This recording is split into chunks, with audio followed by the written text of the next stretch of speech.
Today I want to deal with the "I'll check it" crosstalk, the alleged crosstalk. On channel 1 can be heard as noted here in the Bowles transcript, and when you assign precise times like this, I think it's somewhat arbitrary, but at 12:31 and 2 seconds he has "I'll check it" as being spoken on channel 1, and there's a footnote for that, and he explains it as crosstalk.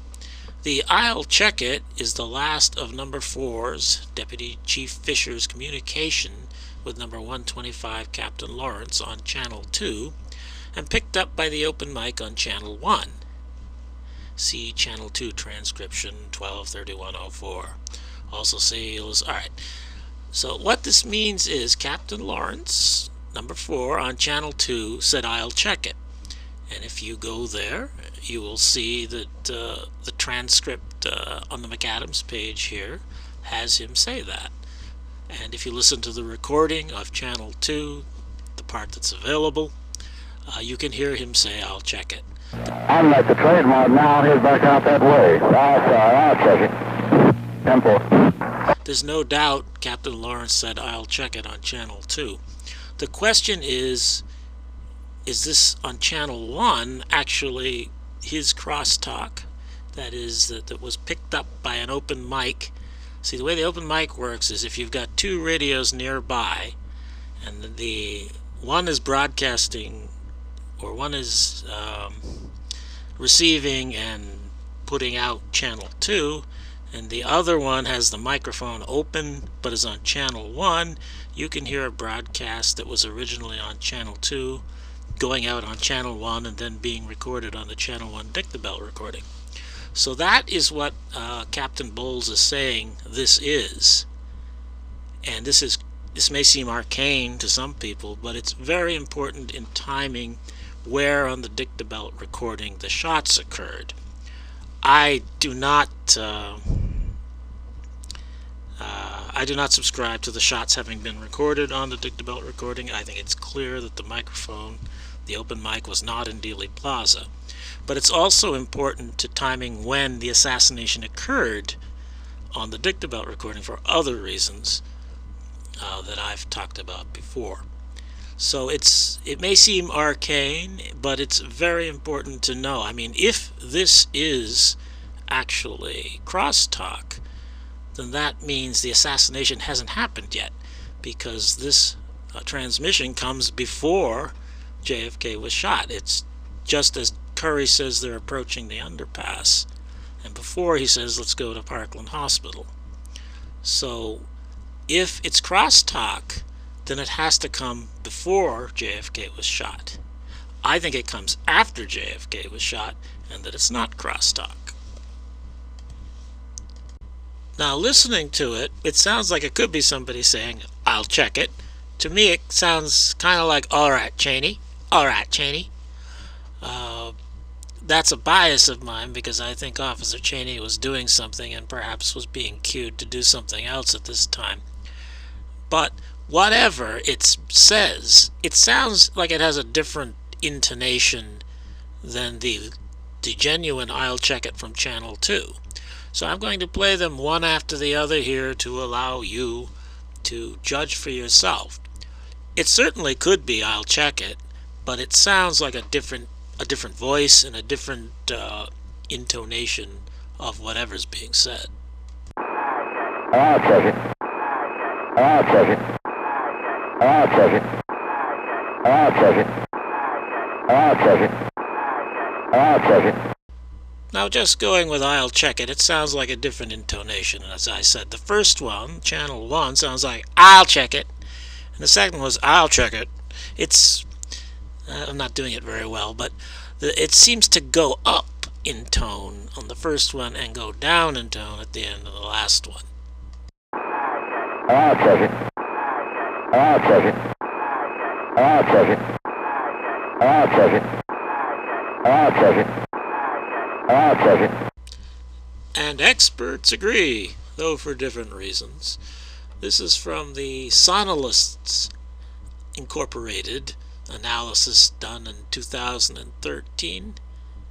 Sonalist, I don't think is trustworthy because they're a defense contractor, and I found what I believe to be intentional disinformation in their report.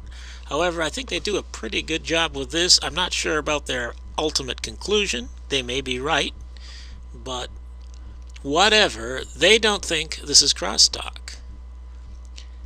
And we used 3 methods in an effort to more clearly hear the underlying speech. First, we applied a notch filter to the heterodyne in order to remove it. The heterodyne is the tone sound that accompanies the I'll check it on channel 1. It does not accompany it on channel 2. That is caused by an open mic being open on the same channel that the transmission is being made. That's one reason to think the transmission was on channel 1, because it doesn't have the heterodyne on channel 2. It has it on channel 1. The implication is that this was an original channel 1 transmission, and there's another open mic. Well, the open mic on channel 1 is causing that heterodyne in tone sound. So that's good evidence that this is not crosstalk, that this is an original channel 1 transmission. We also applied adaptive noise reduction trained on a period of nearby motorcycle noise in order to reduce the motorcycle noise present during the transmission. Finally, we realized that the sidebands around the heterodyne tone might carry intelligible audio, so we demodulated them. This latter method performed surprisingly well in extracting audio from the upper sideband of the heterodyne. In all cases, the recovered audio strongly suggests that the officer is saying 5-7. 5-7, not I'll check it. We found instances where Unit 557 identifies himself elsewhere in the recordings, and he calls himself 5-7, they say. So basically, they come to the conclusion it's not crosstalk from channel 2, it's an original transmission from channel 1, and they think it says 5-7.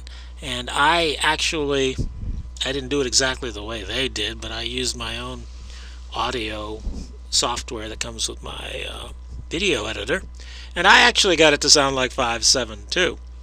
So they may be right about it completely, but I think it's pretty clear, because of the heterodyne that accompanies the transmission, that it's an original channel 1 broadcast, and they have here, I think, a reasonable explanation that it is actually number 57 calling in saying 5-7.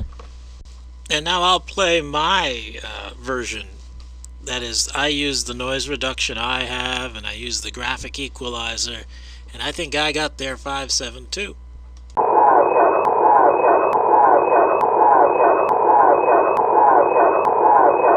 So I think Sonalist is probably right on this point. I think it's actually number 57 out there saying 5-7, and yeah, I'm a little disappointed that it's not all right, Cheney.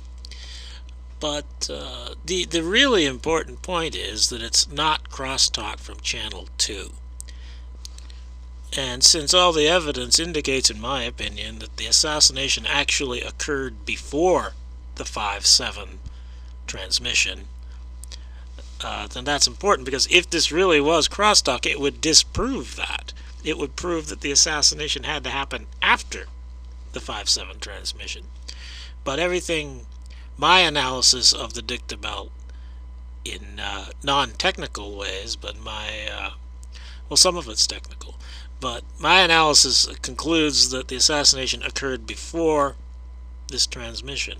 So I am very happy that Sonalist agrees with me that essentially, this doesn't prove that this was spoken after the assassination, but it debunks the proof that the assassination occurred after this. And that's important, of course, if you think the shots were recorded on the dicta belt, and this does not help you, this 5-7, because it's not crosstalk. It's also important to me because, as I have said in other videos and my writings, which you can buy at the link below, this the assassination occurred before this, and I've heard the transmissions of the assassins when I use noise reduction software in the period before this, when the assassination occurred. So it's very important if you're analyzing the dicta belt, either for the assassin's transmissions, as I have, or if you think the gunshots were recorded. This is also an important point. Okay.